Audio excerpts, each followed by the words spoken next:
ये तीनों बातें होनी चाहिए। देखो महाभाष्यकार में भी इस बात को कहा है, त्रिणीयस्या वदतानि विद्या योनिश्च कर्म च। बात उसी को बतानी चाहिए जिसके पास यह तीन गुण हो। कौन कौन से? अर्थात जिसकी जाति ठीक हो, विद्या ठीक हो, कर्म ठीक हो, वही सच्चा ब्राह्मण होता है। हाँ, सिर्फ जन्म ले लेने से और दुष्कर्म करते हुए भी अपने आप को कहना ये दोष है, वो ब्राह्मण नहीं होता। क्योंकि पंडिताः समदर्शिनः, पंडित समदर्शी होते हैं। आपका कल्याण होना चाहिए, इसलिए मैं आपको यह बात बता रहा हूँ। लेकिन कोई ब्राह्मण दुर्विनीत हो जाता है तो पूर्वोक्त गुणों का दुरुपयोग करने लगता है, तो उल्टा असर हो जाता है। इसलिए हे ब्राह्मण देव, अब आप अम्बरीश के पास जाइए और आपने जो भक्तापराध किया है उसे वही दूर कर सकते हैं। आप वहीं सुरक्षित हैं, उसी की कृपा से आप बच सकते हैं। अब देखो, भक्ति मूलक श्रेष्ठता ही श्रेष्ठता है, ऐसा प्रतिपादित किया। परिव्राजकाचार्य परमहंस श्री सुखदेव जी महाराज कहते हैं, ब्रह्मंस्तद्गच्छ भद्रन्ते नाभागतनयं नृपं क्षमापय महाभागं ततः शांतिर्भविष्यति। ब्राह्मण देवता, यहाँ जाति पद विद्या से काम नहीं चलेगा, इसलिए जाइए महाभाग अम्बरीश के पास और उससे क्षमा मांगिए। अब वे क्षमा करेंगे तभी आपको शांति मिलेगी। अब देखो, भगवान उपाय और उपेय दोनों ही हैं। यद्यपि वही क्षमा करेंगे, सुदर्शन वापस लेंगे, लेकिन कितनी न्यायशील बुद्धि है भगवान की, कितना न्यायपरक न्यायोचित निर्णय है उनका। भगवान को ही पाना है, भगवान को पाने का उपाय भी भगवान ही है। पर यहाँ प्रसंग ऐसा उलट गया कि तपस्वी विद्या संपन्न ब्राह्मण शंकरावतार दुर्वासा जी विष्णु भगवान की शरण में गए। शरणागत का कोई परित्याग नहीं करता, और भगवान की तो यह प्रतिज्ञा ही है कि अभयं सर्वभूतेभ्यो ददाम्येतत् व्रतम मम। रामायण में यह बात आई है, वाल्मीकि रामायण में। यदि कोई एक बार भी मेरी शरण में आ जाए तो मैं उसका परित्याग नहीं करता। जब विभीषण जी आते हैं उनके पास, तो उन्होंने अपने दलमंडल से यही कहा था।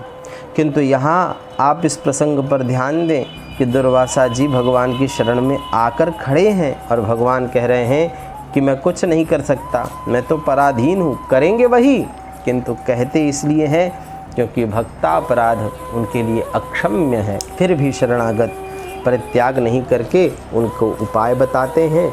वह अम्बरीश जी के पास जाकर शरण ग्रहण करते हैं और वहीं आपको रक्षा मिलेगी, ऐसा भी कहते हैं। अब यहाँ मेरे पास कुछ नहीं मिलेगा, यह शब्द भी प्रयोग करते हैं भगवान। अयम ह्यात्माभिचारस्ते यतस्तम यातु वै भवान। अब महाराज, यह रोग जहाँ आपको लगा है वहीं जाने पर दूर होगा। ये बड़ा उत्तम उदाहरण है। तपो विद्या च विप्राणाम निःश्रेयस्करम परम। माना कि आप ब्राह्मण हैं, आप में तपस्या और विद्या दोनों है, पर कल्याण की पूरी सामग्री है, परंतु आपकी जो दुर्विनीतता है इसने आपको, आपके गुणों को बिल्कुल उलट दिया है। इसलिए भगवान कहते हैं, ब्रह्मंस्तद्गच्छ भद्रन्ते नाभागतनयं नृपम। और दुखी होकर अम्बरीश जी के पास आए। महाराज आते ही उनके चरणों पर साष्टांग दंडवत करके लेट गए। तत्पादौ दुखितो गृहीत। उनके चरण कमल को पकड़ के लगे रोने, क्योंकि जब जिसकी महिमा मंडन ब्रह्मा जी कर रहे हो, जिनकी महिमा मंडन भगवान शंकर कर रहे हो, और साक्षात नारायण जिसके विषय में कहते हैं कि मैं उससे बधा हुआ हूँ, बताओ महाराज कौन उसके चरण नहीं पकड़ लेगा। अम्बरीश जी को दुर्वासा का उद्वेग देखकर बड़ी लज्जा आई और वो लगे चक्र की स्तुति करने। त्वम अग्निर्भगवान सूर्यस त्वम सोमो ज्योतिषां पतिः त्वमापस्त्वं क्षितिर्व्योम वायुर्मात्रेन्द्रियाणि च। हे सर्वास्त्र घातन विराट विश्वरूप, सब कुछ आप ही हो। ब्राह्मण की स्वस्ति आप हो, ब्राह्मण का कल्याण आप हो, लोकपाल आप हो, धर्म आप हो, सर्वात्मा आप हो। हम तो केवल तुम्हें नमस्कार कर रहे हैं, कृपया शांत हो जाइए, शांत हो जाइए। इसके बाद अम्बरीश जी ने सर्वस्व की बाजी लगाते हुए कहा कि यदि मैंने अपने जीवन में कोई भी दान, कोई भी यजन, कोई भी धर्म पालन किया हो तो मेरे वंश के पूर्व पुरुषों ने ब्राह्मणों को कोई भी इष्ट देव माना हो तो भगवान मुझ पर प्रसन्न हो जाओ और यह ब्राह्मण देवता दुख रहित हो जाए, विज्वर हो जाए। महाराज जैसे ही ये वाणी उन्होंने बोला वैसे ही सुदर्शन बिल्कुल शांत हो गए। अम्बरीश जी की स्तुति से चक्र देवता बड़े ही प्रसन्न भी हो गए, खूब आशीर्वाद देते हैं। दुर्वासा ऋषि अम्बरीश जी बड़ी ही स्तुति गाते हैं और उनको आशीर्वाद देते हैं।